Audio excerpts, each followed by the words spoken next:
Hi everybody, Chris here, and today we're going to be reviewing the new Vince Staples album, CRYBABY.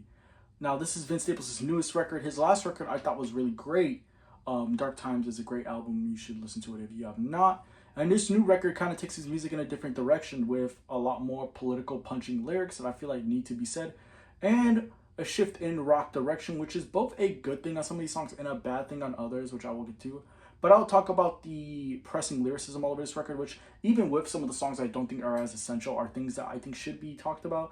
For example, the Running Man, which is actually one of my favorites on here. It's becoming one of my favorite songs of the year, with its like sinister instrumental, do, and then while Vince is talking about it's time for a revolution, dark time for the melanated, especially because we've seen what happened with the recent trials with Ryan Chow and also Carmelo Anthony, which shows that America doesn't care about black people, like, at all. With, Carmelo Anthony literally defending himself and Ryan Chow and Andy Chow literally just chasing down a black kid with a gun just to shoot him because they thought he was stealing water, which is fucking stupid, obviously. I'm pretty sure if you have two brain cells and you can rub them together, you can see how this system is easily rigged against people of color, especially black people. And I feel like that song in particular really shows that very well. And I also do love the verse where he gets a little softer on it, and the instrumental on this one's actually pretty entertaining to me compared to some of the other ones. I also do love Blackberry Marmalade, which is like a very punk inspired song on the record, and I kind of wish that the rest of the album had the amount of energy that Blackberry Marmalade did. But it's all right. And then we also have The Big Bad Wolf, which calls back to one of my favorite rappers of all time, Slick Rick.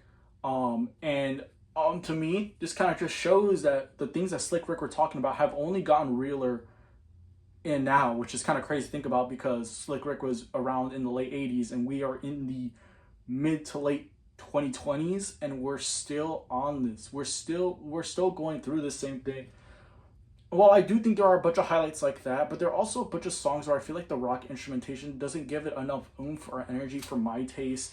Blaring examples of this are like Go Go Gorilla, Only in America, and White Flag. Those are like three specific songs where like I don't really like. They have good lyricism, they have good talking points, but I just personally don't get much out of the rock instrumentation.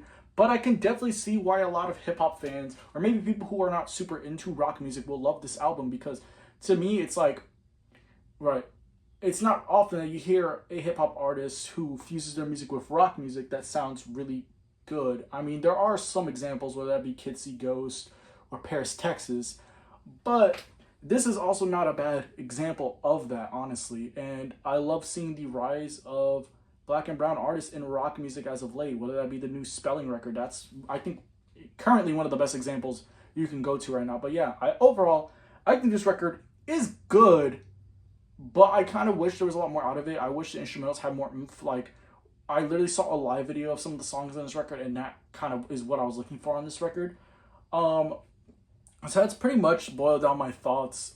I do think, though, that you guys should be listening to this record mainly for the messaging, because I do think on, like, every single song on here, even if the instrumentals aren't that great and are pretty boring, the lyrics are on point, which is why I'm kind of feeling a strong 6.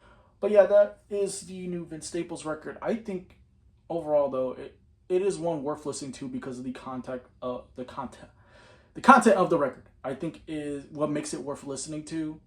And yeah, that's it. This will be uploaded on June 12th. So hey, it's my birthday. I'm officially 20 years old. And yeah.